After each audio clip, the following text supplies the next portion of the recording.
Our speaker today is Elizabeth Robertson Huntsinger, who is the author of Ghosts of Georgetown, Georgetown Mysteries and Legends, and two mysteries, Waterline, and soon-to-be-published South Island Road. She loves portraying Eliza Lucas Pinckney and following Eliza's many schemes. Her most recent is the latest in a series of Tea with Eliza Lucas Pinckney at Hampton Plantation. Huntsinger lives in Georgetown with her husband Lee. Her walking tour, Ghosts of Georgetown Lantern Tours, is in Georgetown's Waterfront Historic District. She also conducts a ghost tour and historic house tours at Hopswee Plantation. So let's give a big hand for Elizabeth Robertson Huntsinger. Good afternoon. It's lovely to see all of you out here today.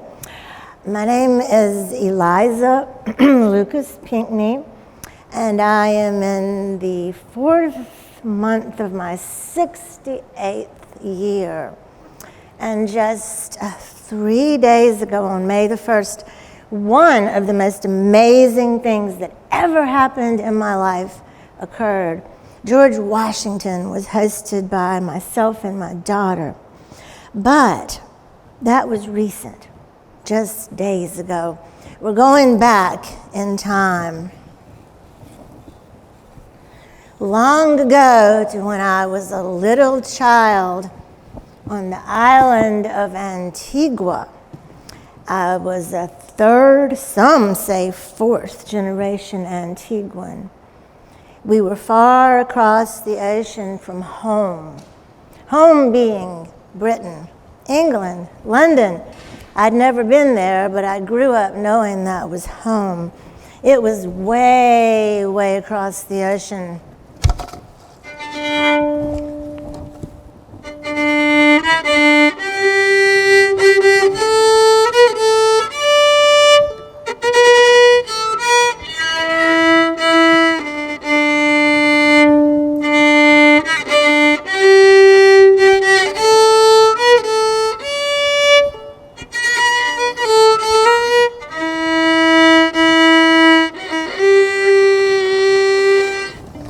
Life on Antigua was idyllic for a small child.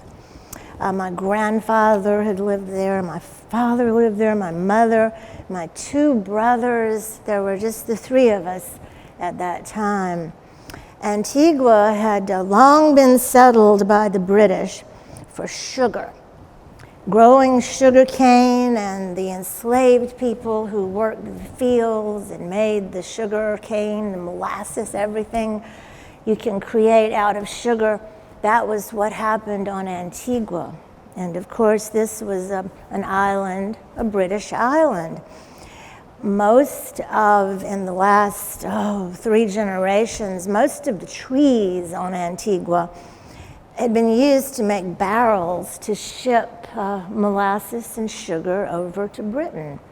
This is where Britain received most of the sugar that her natives desperately wanted. British folks really had such a sweet tooth. But in Antigua, we needed to find more wood to make barrels. So my grandfather, he bought some land up in Carolina near Charlestown. And this was where wood was being procured to come down to Antigua for folks there to make the barrels. Our family had enslaved coopers whose full-time occupation was making barrels to send out molasses and sugar to Britain. Now that we've been speaking a bit, can everyone hear all right? How about those in the back? Very well. Give me a high sign if you need me to speak louder. Very well. How is this? Wonderful. Give me a low sign if we need to speak lower. We can accommodate every volume, every ear in our auditorium. Now, living on Antigua was idyllic, but Britain being home, soon it was time for me to go to school, as my brothers were doing. So I was sent, a little child of 10 now, across the sea to have schooling outside of London. Now there were 2 young ladies of my acquaintance that also made the journey, and we were to stay with a family friend, Miss Bodicott. And of course, we were to stay in the family home when school was not in session. Most of the schools for young ladies outside of London were in family homes. So this was a wonderful environment for a 10-year-old leaving home for the very first time. Now, I was schooled in music and in writing and everything that a young lady should be learning. I learned to play the harpsichord in particular. I truly missed leaving Antigua and all my botanical interests. The plant world, the botanical world has interested me ever since I can remember. But while in Britain, it cemented in me that Britain was home. And letters from Antigua from my mother and my father, they brought news such as the birth of my new baby sister, Polly. They didn't bring news of anything that was not upward. They didn't bring news of the enslaved revolt that had been started about a year before I was 15 and was to return to Antigua.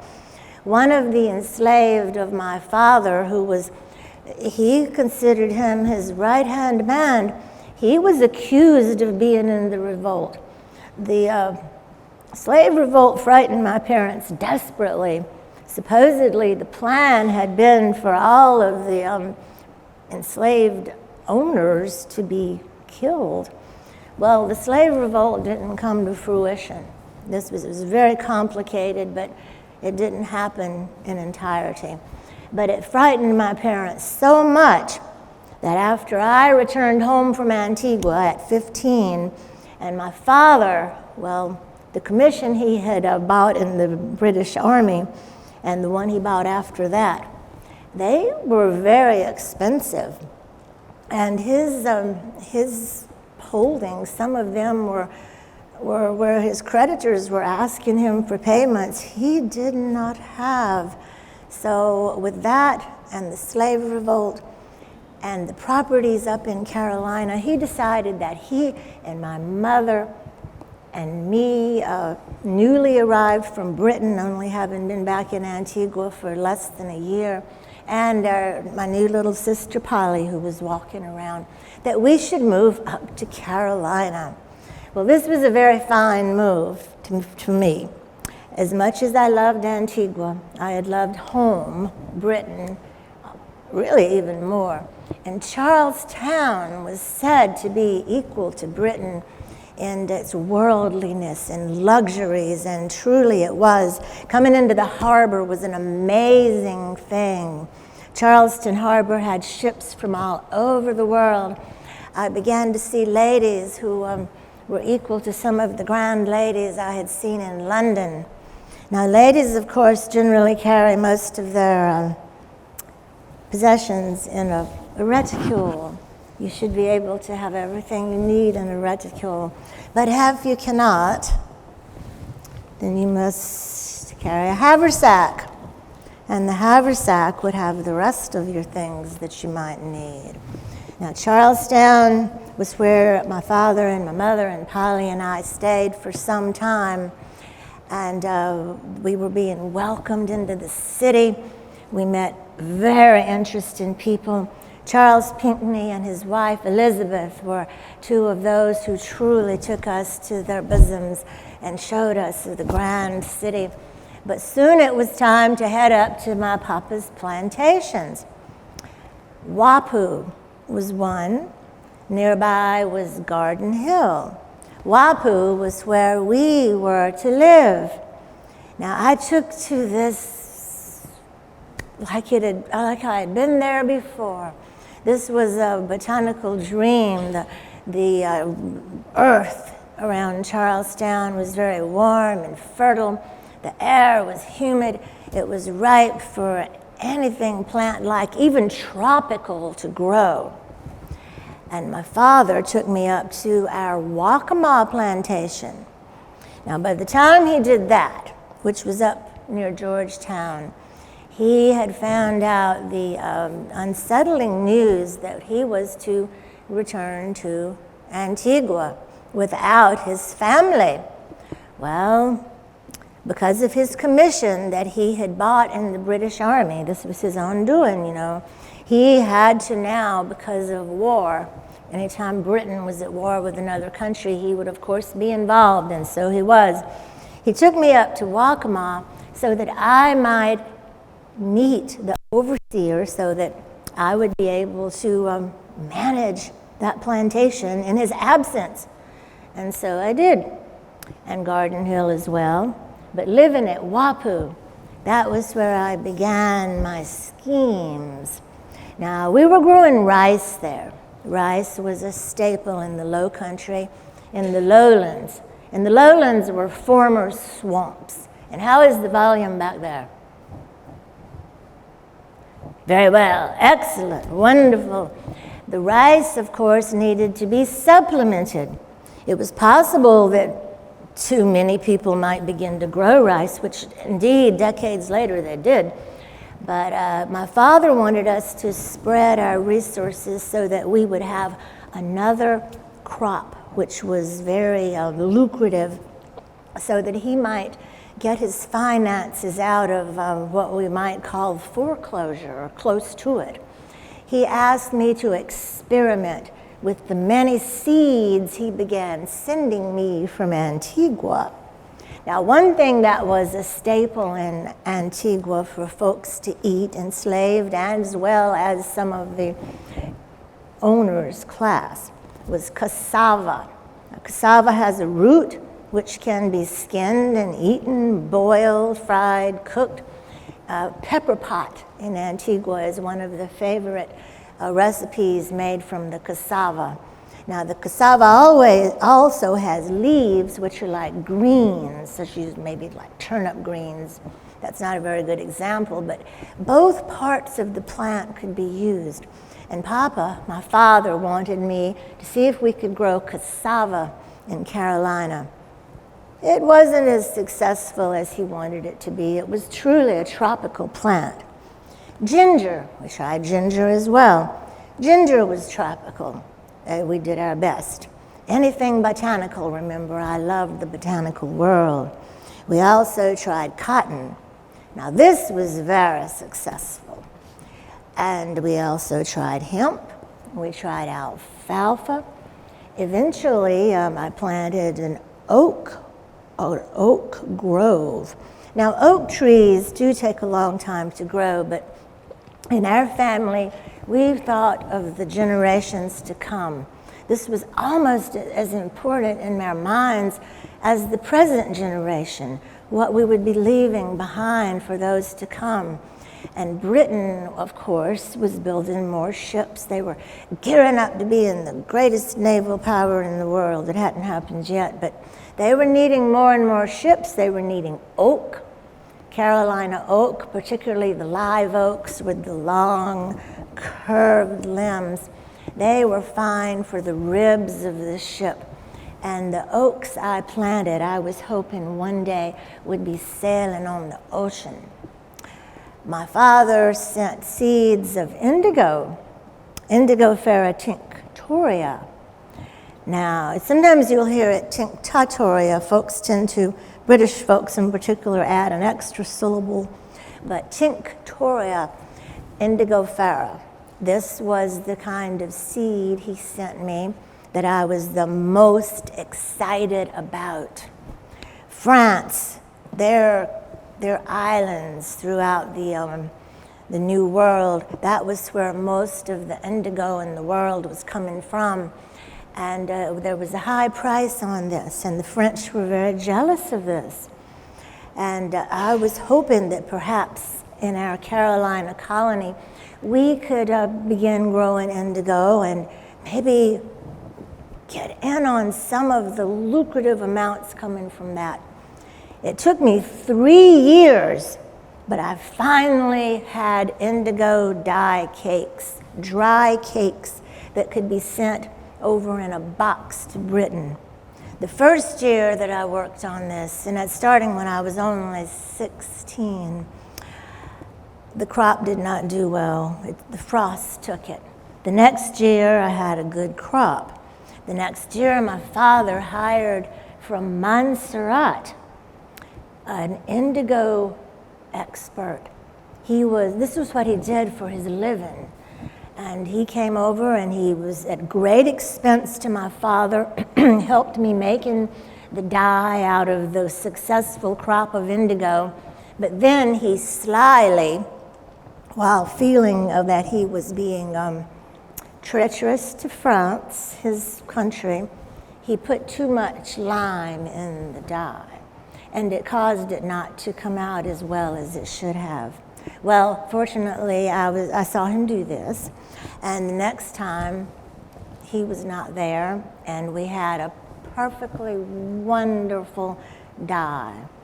Now, in the meantime, I was still experimenting with many other kinds of plants and botanical things. Figs. Figs can be made into preserves, eaten raw. I planted a fig orchard. Now, the indigo, of course, was soon to come to fruition. And in the meantime, I had been dividing my time between Wapu and Charlestown. And the friendship between Charles Pinckney and his wife Elizabeth and myself was growing much stronger. But she took ill. It was a painful time. I spent a great deal of my hours and days sitting by her bedside, as did her husband. And then eventually she passed away. About the time she passed away, and I was near 19 years old by this time, my father was coming back from Antigua. He was finally able to come and live with my mother and myself and my sister Polly. And he had only been back a short time up in Carolina, and us all together again here, that he found out because of war again that he was going to have to leave and go back to Antigua. Well, what would we do? I didn't want to leave Carolina. I could not leave the Wapu, but I was going to have to. Wapu might even be sold, or else one of my brothers would inherit it. It was all up in the air. My father still had debts. Indigo was going to be paying them off, but it hadn't happened yet. And my dear friend Charles Pinckney, now a widow, asked me if I might marry him. And I did. Otherwise, I would have had to go back to Antigua and might never have seen him again. And then, of course, his wife had only been perished for about 3 months. So this was all very fast. But our marriage was one of the greatest delights of my life. 19 years old, I married to a husband much, much older than myself. Now, we had a wonderful life in Carolina. The crop of indigo, the first one, was given to Charles as my dowry. And the seeds from that crop, why, we didn't save them all to plant. We gave them to all the planters in Carolina that we could think of on the coast. All of our friends who were desperate for a new crop. Remember, we spoke of rice. There might be one day too many people planting rice, and there would be what we'd call a glut of it, and it wouldn't be worth as much anymore. And what if we separated from Britain? That's unthinkable. But what if they didn't want to buy rice from Carolina anymore? They were the greatest customer. There needed to be something else. And Britain, of course, was the greatest buyer of indigo as well. But we needed to be looking and broadening our horizons. And the indigo was doing very well. My husband Charles and I helped all the Carolina planters that we could with the indigo. My husband, of course, was an attorney, and he eventually was made Chief Justice of Carolina. Now, this was a very fine coup, a very fine appointment. Prior to this, every Chief Justice of Carolina had been appointed from Britain, been sent there by the king. And now we had a colonial Chief Justice, my own husband. And, well, this was wonderful.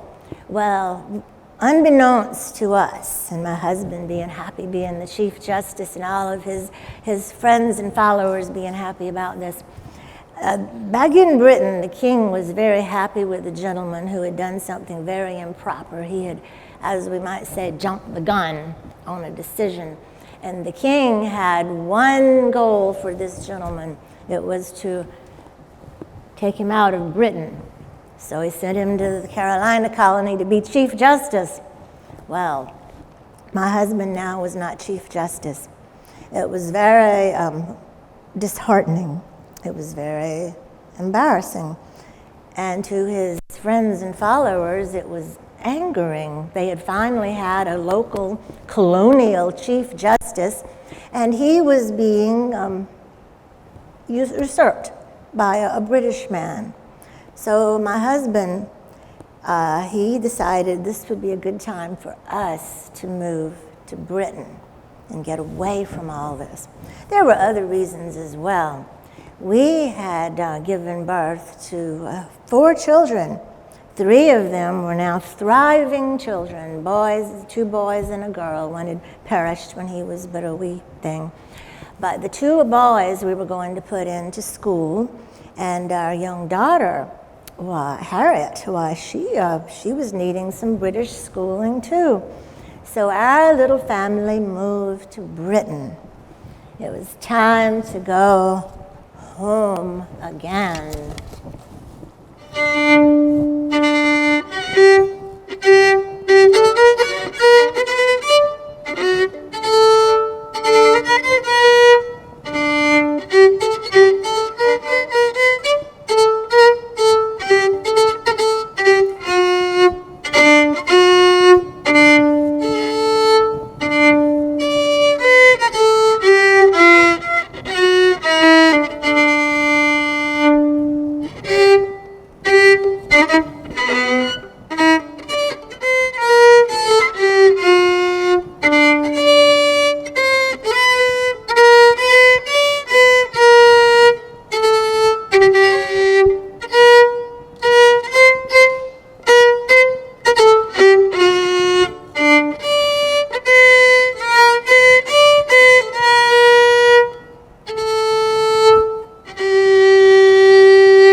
Britannia. We were going home. Indeed, thank you. Britain welcomed us as we embraced her. My husband and I made reacquaintances with many of our friends. We ensconced our boys in school, but only after we have made sure they wouldn't be contracting a terrible illness. Now, many people were getting measles, all sorts of disease, and there was one disease that was causing people, if they were cured of it, to have scars. This terrible illness, we had our children inoculated for it. We inoculated them ourselves. This was a new procedure where you take, probably shouldn't mention this after the luncheon, but you would take something from a sufferer and put it into someone who had never had the illness, and smallpox would not trouble them in their lifetime.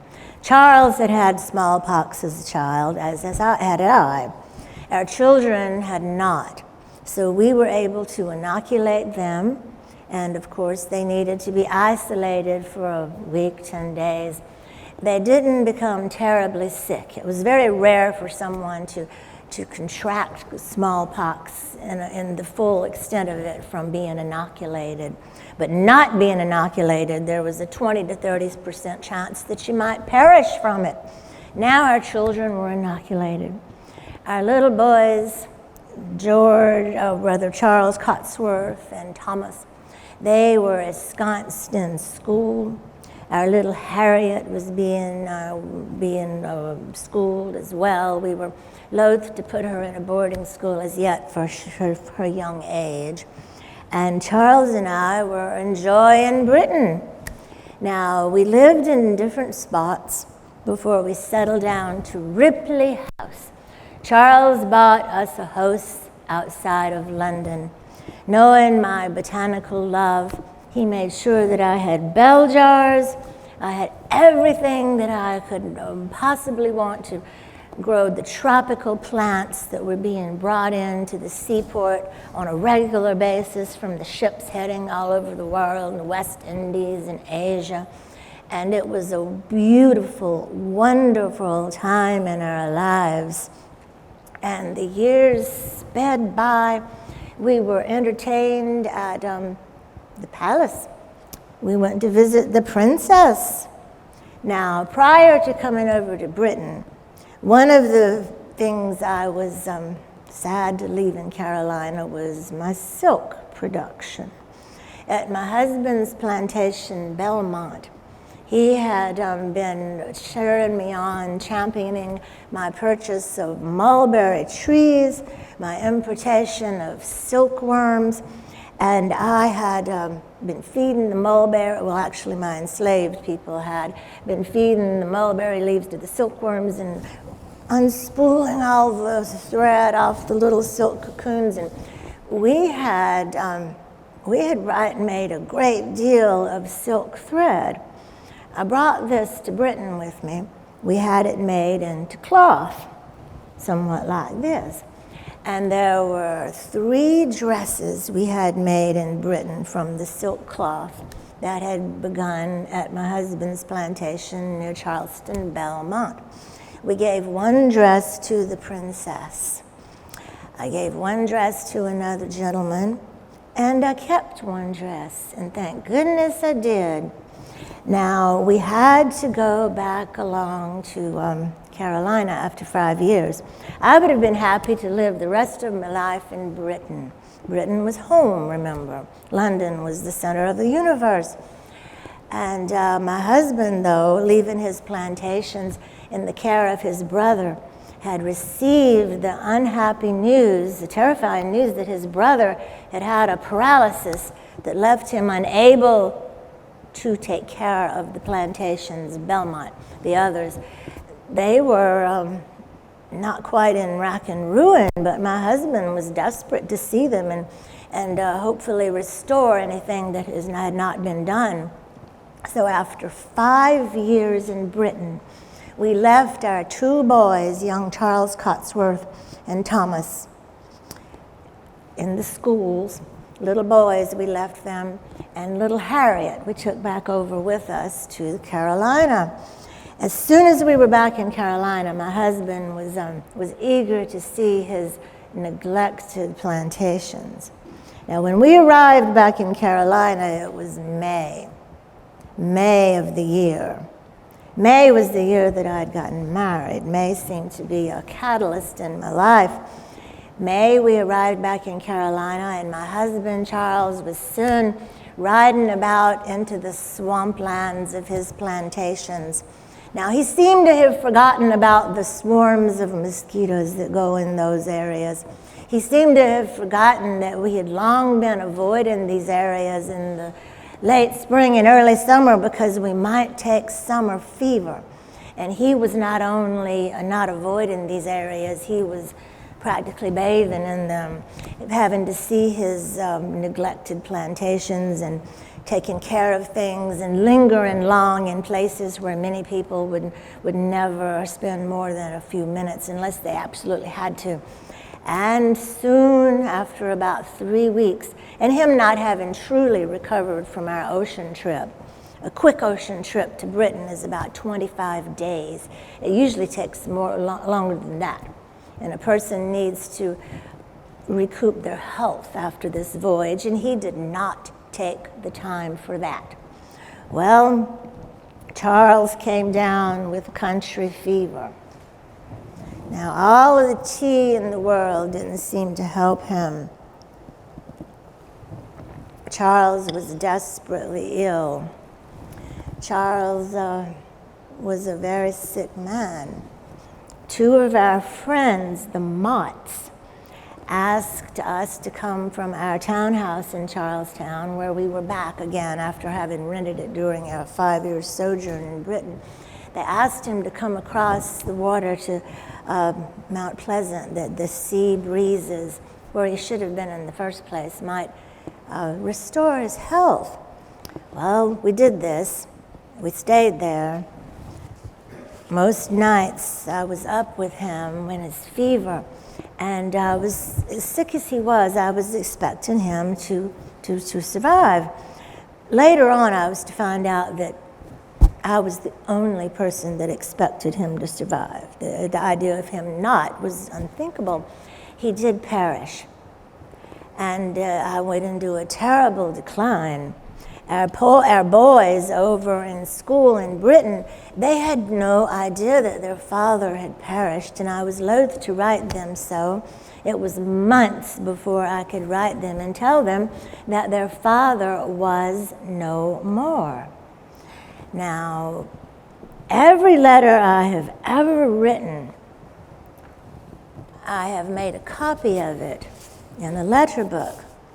That way, months after writing a letter, I can look back and see exactly how I expressed myself to the person I was writing to that time. And of course, letters were our life's blood for finding out things across the ocean. I made 2 letters to my sons in case the first letter didn't get to them, the other one would. And of course, I had to recopy those painful words again. It was a terrible, terrible time. I isolated myself. I didn't think I would get over Charles' death. I was only 35 when he perished.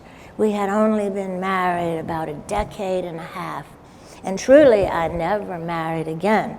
Not that there were not many opportunities, there were, but I would never have wanted to marry anyone other than my precious Charles.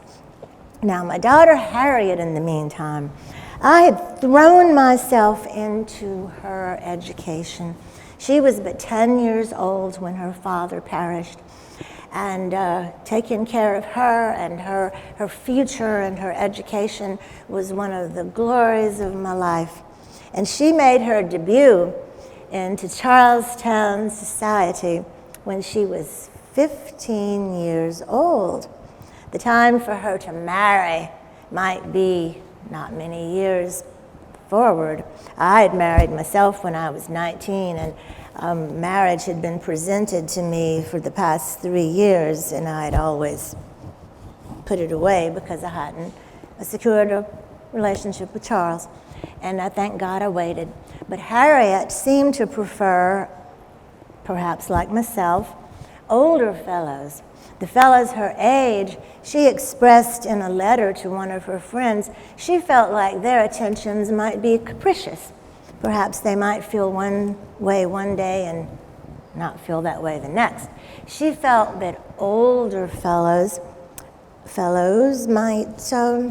might be more solid in their affections, and they might be more serious in the things that they would say to a young woman. And indeed, she did let me know that she was very interested in a gentleman from Santee, South Santee. His name was Daniel Horry. Now, she had been called on by him, and she, according to some of the letters to her friends, had felt that he thought her half an idiot. She was but 19 herself, and he was a widow and a good bit older than her, in his 30s, about a little bit younger than Charles when she and I were married. But she was very enamored with him.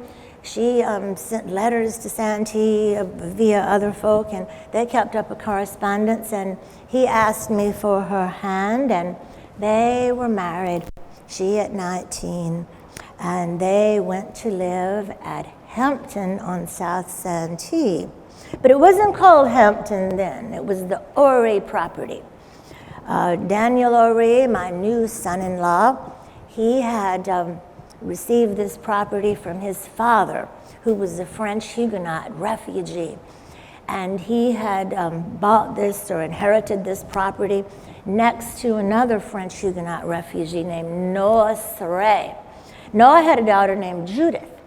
Daniel had married Judith. The 2 children they had perished, as did Judith, and now Daniel, a widower, had married my daughter Harriet. Now, Harriet took a great interest in the home of her new beloved husband, Hampton. Soon it was known as just that, Hampton. But there was no one in our family or his family by the name of Hampton. And I'll tell you where the name came from. During those 5 blissful years when we lived in Britain, where my husband Charles might still be alive if we'd stayed there, we had attended many plays.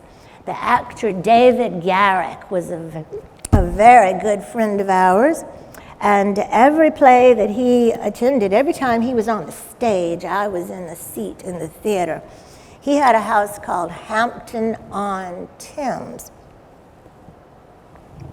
right on the Thames River outside London was his lovely estate, Hampton Court. Now, he had built a folly there, a great, huge Greek Romanesque folly, and it had a great big Adamesque portico. His house itself had the same big, stretched out triangular Adamesque portico. And this is exactly what Harriet was planning for her new home at the Horry property. This had started out as a 6-room farmhouse. It had been expanded, and the ballroom was being built by Harriet and Daniel. And she was planning for this now to be like Hampton Court. And we'll find out a little bit more about that later. But the British relation with Carolina was changing. Now, Carolinians have always loved their tea, and Britain was making it more and more difficult to find this commodity. Long before this, they had started the Stamp Act, and this was to finance a war. Every single piece of paper that came to Carolina, was used in Carolina, had to have a stamp on it to show that the stamp tax had been paid. This was a tremendous amount of money when you add it all up together. And many people, including my daughter's husband, Daniel Horry, they worked against the Stamp Act. But things were getting worse. It was looking like we might have to break with the mother country. Now, England, Britain, this was home, whether you'd been there or not, and breaking with them was unthinkable. But during those 5 years when Charles and Harriet and I were living in Britain, and our sons were still there now, I referred to myself in a letter as an American. This surprised me because Britain had always been home. But now, these years back from Britain, most of us were beginning to realize we might truly have to separate from the mother country. This was coming soon, and soon it did. My son-in-law, Harriet's husband, Daniel, he joined the Continental Army. He was soon a captain, and then he was a colonel.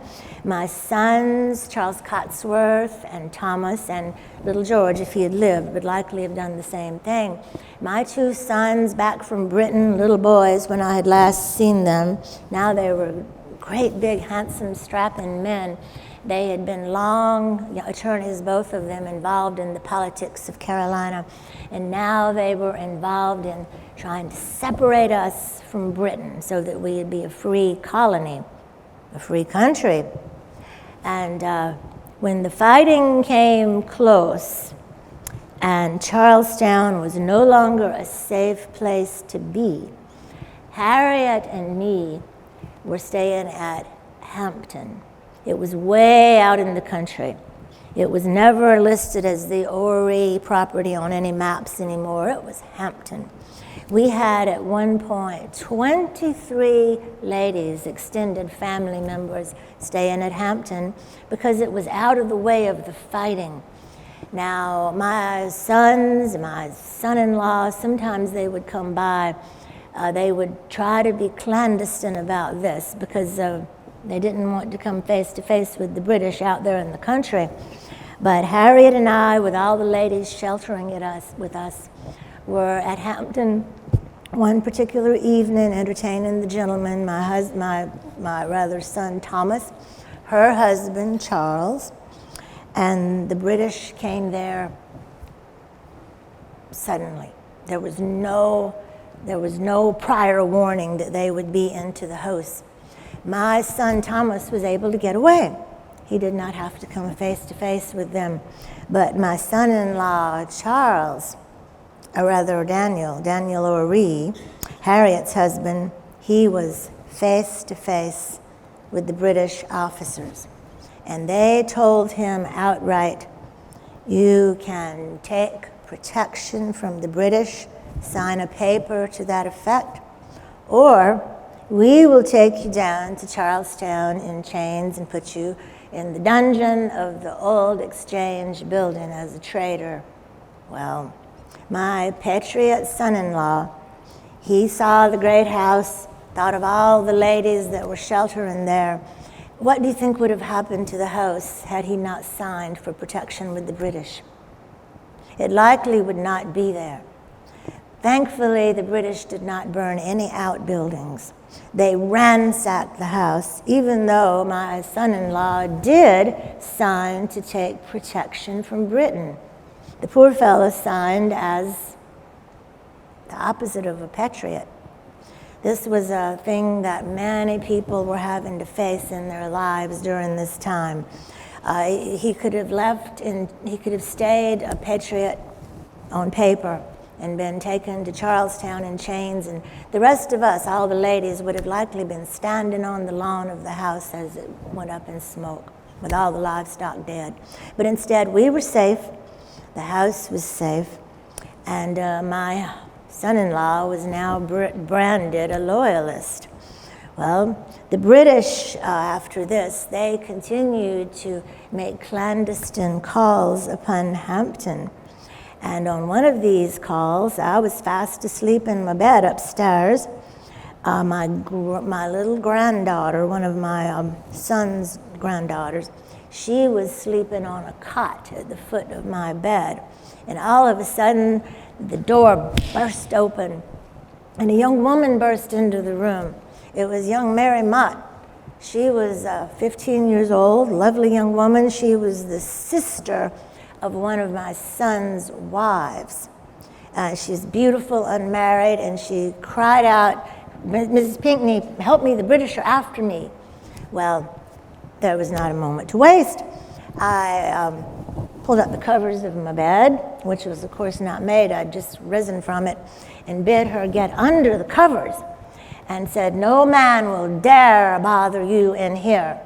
And then I got my little granddaughter by the hand, and we stood at the door to wait to see what might happen. Well, it wasn't very long before two British officers burst into the room. And they saw myself standing there with a little child holding my hand, and they did not make any progress into the room. They fairly fell over themselves, backing out the room. And young Mary was saved. Heaven knows what might have befallen her had she not come up there to my room for safety. Now, another time the British came along to Hampton, they didn't find my son-in-law there, they didn't find one of my sons there, but who was there but General Marion, the swamp fox.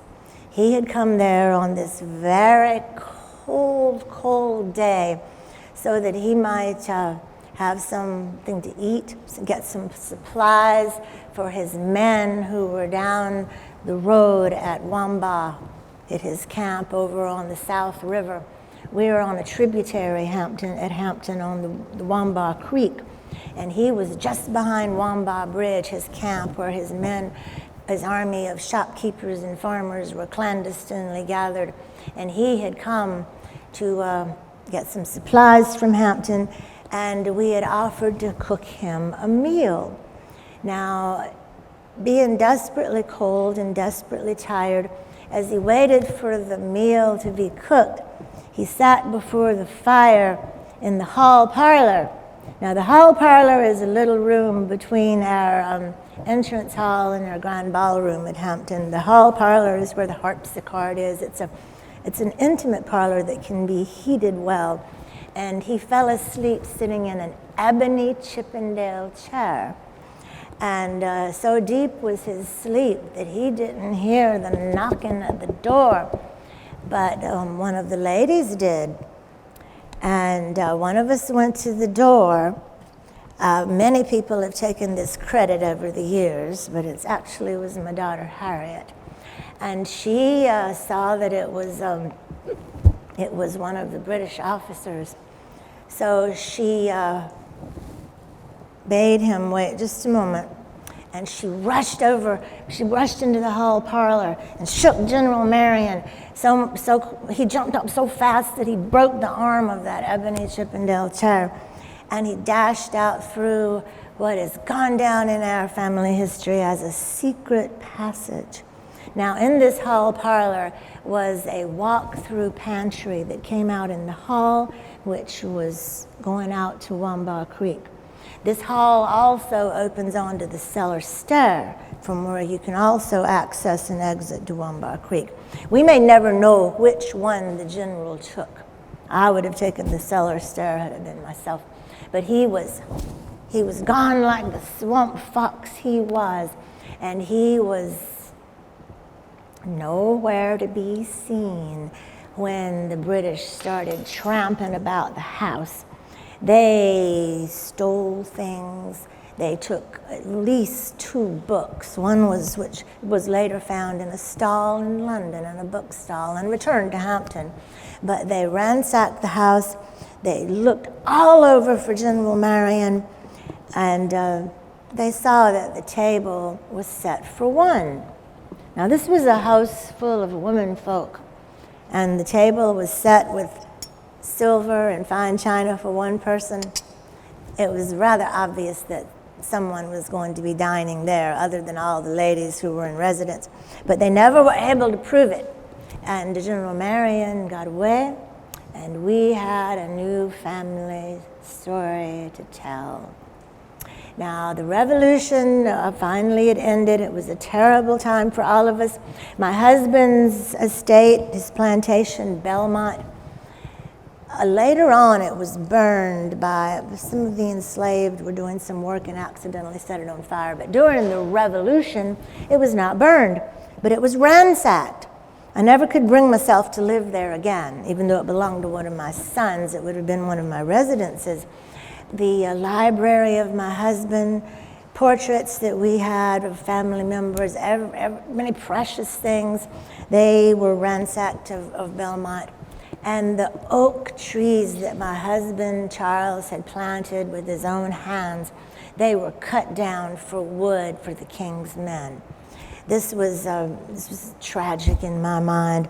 But the revolution was over, and my residence, of course, now permanently my primary residence, was Hampton, where I lived happily with my daughter. We divided our time between the townhouse in Charleston and out in the country at Hampton.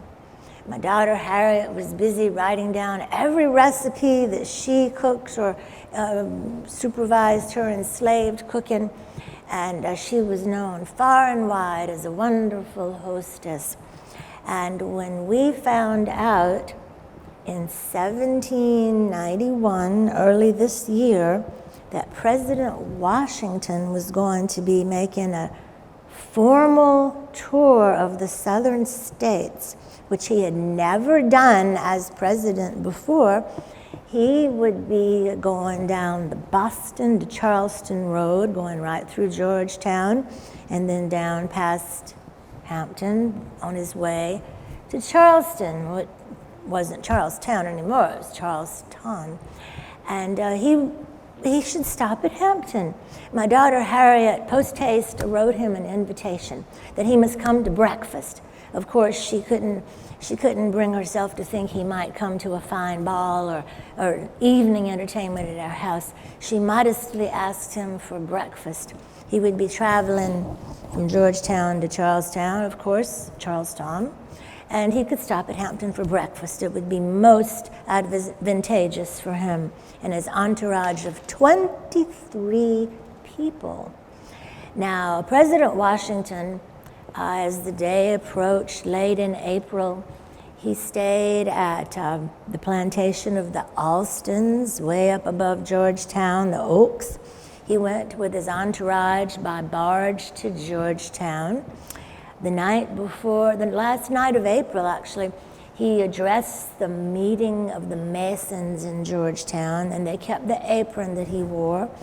He spent the night in Georgetown at the home of George Pauley, and then the next morning, May the 1st, just 2 days ago, he was crossing over the Sandpit River ferry under a barrage of cannon fire at 6 in the morning, headed toward Hampton for a 7 o'clock breakfast.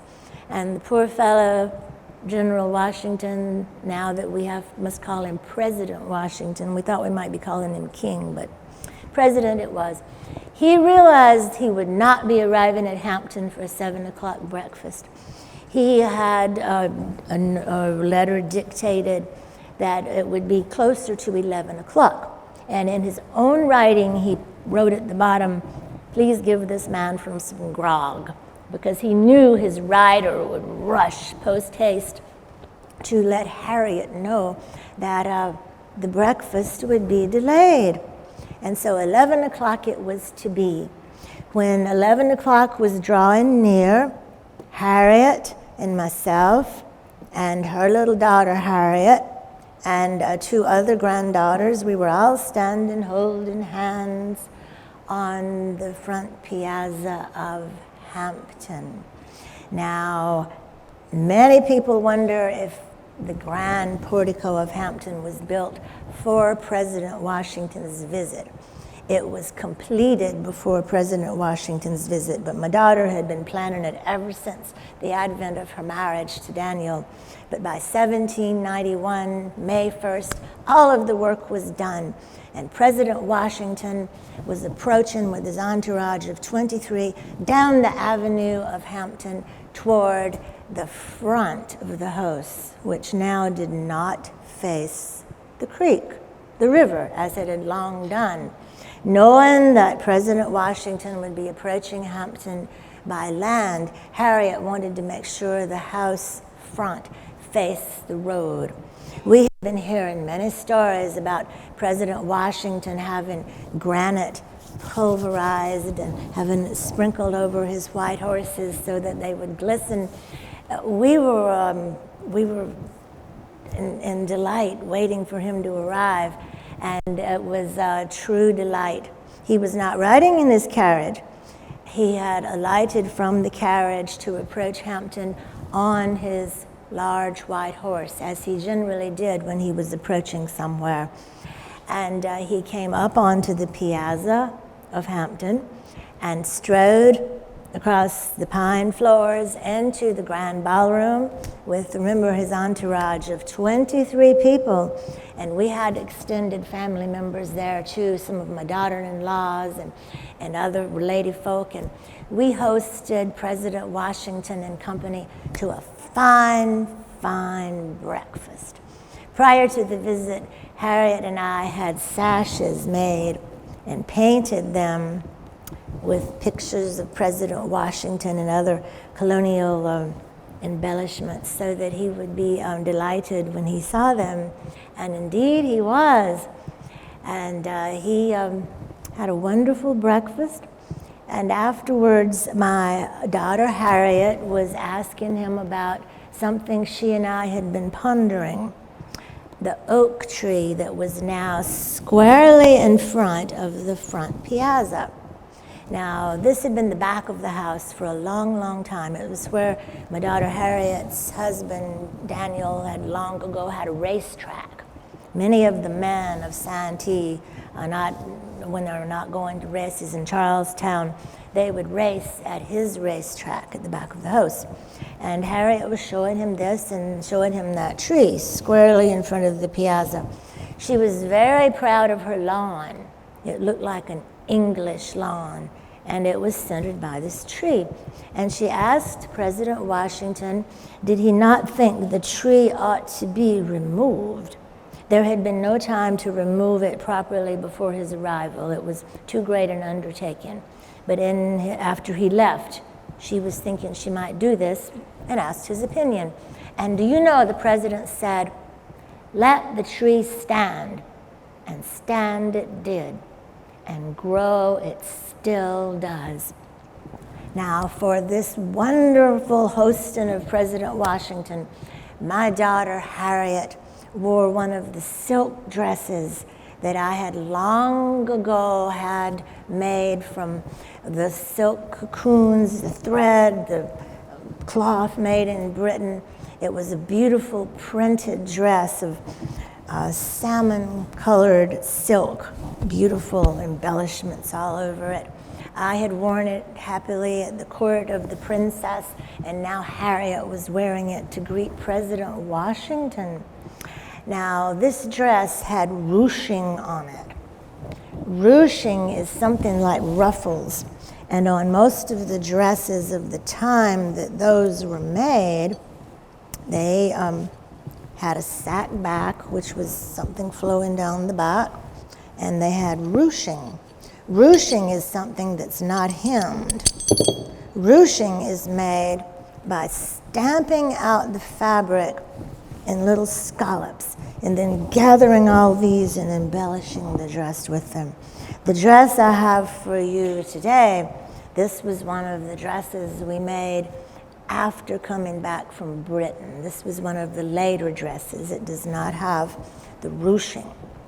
But I'm so glad to be able to show you this dress made out of Carolina silk. Now, this was one of the crowning glories of my life that was not due to a marriage or a birth, hosting President Washington. Now, we're going to speak of Eliza in the past tense. 68 years old she was when she hosted President Washington on May the 1st of 1791. 2 years later, she was perishing in Boston. Well, she wasn't alive then, she really didn't know, but her daughter Harriet had been importing from Britain leeches to help her illness, and it was apparent she might not live very much longer. So she was taken up to Philadelphia, and the poor woman didn't know exactly where she was going. She was delirious toward the end of her life. Very ill she was. And remember, everything that was important in her life, a lot of it happened in May. Well, she perished in May. Her earthly light went out, and her heavenly light began. She was reunited with Charles, and the story of Eliza Lucas Pinckney has gone down in history. Tea is something that we can freely drink now without having to worry about whether or not some other country is going to be jealous or tax us over it. Eliza Lucas Pinckney's many letters of her lifelong correspondence are in a letter book that you can read at your leisure. Now, for references on Eliza Lucas Pinckney, there are many books been written about her. The first one that I read, this was published in 1967, Eliza of Wapu. This is an antique book now, and it's something of an historic fiction. It has her meeting folks that were existing at the same time as herself, and we don't know whether she met them or not, but it makes wonderful reading, and there's a great deal of history in it. This book, Indigo Girl, is another historic fiction. And it adds some spice in it that we may or may not have been part of her life, but it is a wonderful book, wonderful history, and it has brought many, many, many, many, many more people to know Eliza because of this precious book, Indigo Girl. Now, a strict history is this one. This was written by a lady who, like me, portrays Eliza, but her portrayal is through the reading of Eliza's letters. I prefer to speak to you directly. This is a very wonderful reference book and very accurate historically, as is this one. This was written in recent years. I believe it came out in 2020. And the author has, while it's a very good, accurate history, the author is rather outspoken in some areas of her own opinion. And my recent favorite, which is probably going to be my all-time favorite, me being a grand lover of pictures, and this not being a children's book, I was able to order this from the author who has published this book in December of last year, and it has a watercolor on every single page. But it is a truly grown-up, adult history of true indigo. And thank you so much for coming. This is the Indigofera tinctoria that we spoke of, which so many people are still growing in Carolina in honor of Eliza.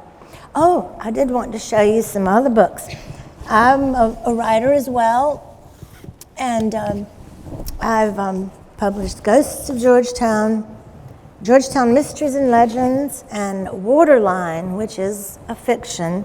Ghosts of Georgetown and Georgetown Mysteries and Legends are in the library in the nonfiction section, so we know they're true. And this is my business card down here for my ghost tour, which is in Georgetown in the historic district. I brought some of my books here in case anyone was to want to purchase one. And thank you so much for coming and patiently listening to me play Eliza, and I thank you graciously.